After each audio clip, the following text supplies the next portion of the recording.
Yes, hello. Magandang araw na naman sa inyong lahat, mga kapamanang karunungan. May ituturo po ako sa inyo ngayon na isa pong mahalagang karunungan. Ito po ay pamproteksyon laban po sa lindol. Pero bago ang lahat, kung ngayon ka palang napadaan sa aking munting channel, ay mag-subscribe ka na at pindutin ang inyong notification bell. Dahil hindi na natin alam kung saan at kung kailan tatama ang isang lindol. Dapat na mayroon po tayong pamproteksyon sa araw-araw. Mga kapamana, mas maganda po na inyo po itong ituro sa inyong mga kamag-anak o sa inyong mga kapamilya nang sa ganoon po sila po ay maligtas kung sakaling may biglaan pong lindol na magaganap.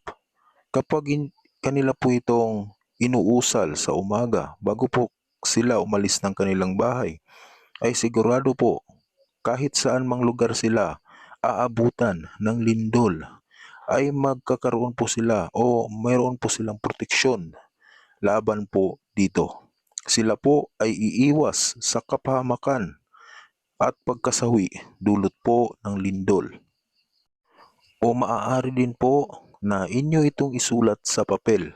Kung marunong po kayong bumuhay ng isang orasyon, magkonsagra at magbendisyon, mas maganda po kung inyo itong isusulat sa papel. Inyo po itong kukonsagrahin, buhayin at bibendisyonan. Gawin niyo po itong kwintas o di kaya ay habak. Balutin po ninyo sa pulang tela o puti at balutin ng plastik o packing tape nang sa ganoon ay hindi ito mabasa at ipadala po ito palagi sa inyong mga kapamilya. Halimbawa po sa inyong mga tatay, nanay, kapatid, mga inyong kamag-anak nang sa ganoon po ay sila po ay maligtas kahit saan mang lugar sila abutan ng lindol. Pero kapag hindi po kayo marunong magbuhay ng mga orasyon na nakasulat sa papel, ay turuan nyo na lang po sila na usalin ito o ituro po sa kanila na dapat nila itong usalin pagkagising po nila sa umaga. Nang sa ganoon ay sila po ay magiging ligtas kung saan man sila abutan ng lindol. Kung halimbawa sila ay maaabutan sa loob ng gusali, bibigyan po sila ng proteksyon ng mga anghel na gumagabay sa orasyong ito upang sila po ay maligtas.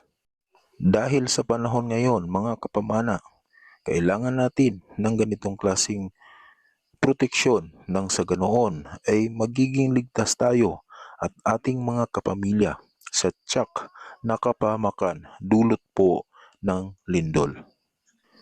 Inuulit ko po, kapag kayo ay marunong magbuhay ng isang orasyon na nakasulat sa papel, ay isulat niyo na lang po ito, buhayin at ipadala po palagi sa inyong mga kapamilya. Tig-iisa po sila nang sa ganoon ay mayroon silang proteksyon. Subalit kung hindi po kayo marunong, wala po tayong choice kundi turuan silang mag-usal ng orasyong ito pagkagising po nila sa umaga. Yan lang po ang tanging pamamaraan upang masigurado po natin na sila ay safe.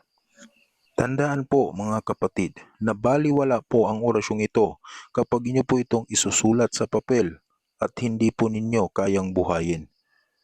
Hindi po ninyo makukonsagra at mabibindisyonan. Wala pong silbi sapagkat hindi po kayo bibigyan ng proteksyon nito. Ang tanging pamamaraan na lang ay inyo itong uusalin pagkagising ninyo sa umaga.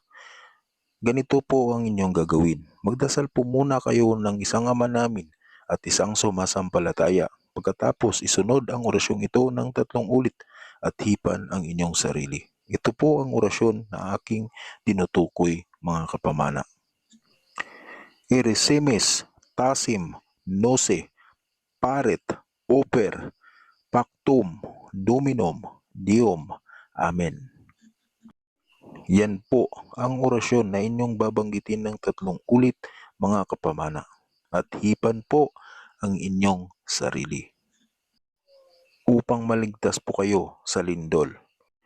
Tandaan lamang po mga kapamana na wag po ninyong pagtawanan ang orasyong ito sapagkat ito po ay sagrado at may karapatang parusa po sa atin kung atin po itong pagtatawanan.